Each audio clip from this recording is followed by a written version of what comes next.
تازہ ترین ویڈیوز کے لیے چینل کو سبسکرائب کر کے بیل آئیکن اور آل نوٹیفیکیشن پر کلک کریں تاکہ آپ کو ملے ہر اپڈیٹ سب سے پہلے۔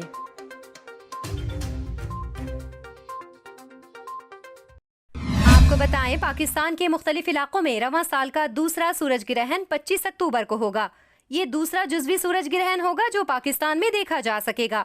ماہر فلکیات ڈاکٹر جاوید اقبال نے بتایا ہے کہ رواں سال کا دوسرا اور آخری سورج گرہن 25 اکتوبر بروز منگل کو ہوگا۔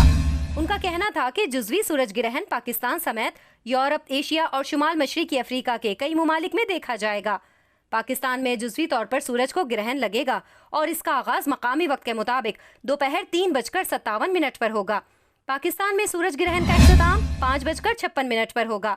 انہوں نے بتایا کہ سورج کو جزوی گرہن 5:01 پر لگے گا اور اس دوران سورج کا ایک حصہ گہرا ہو جائے گا۔ جزوی اور رواں سال کے آخری سورج گرہن کا مجموعی دورانیہ 2 گھنٹے ہے۔ واضح رہے کہ رواں سال کا پہلا سورج گرہن 1 مئی کو ہوا تھا۔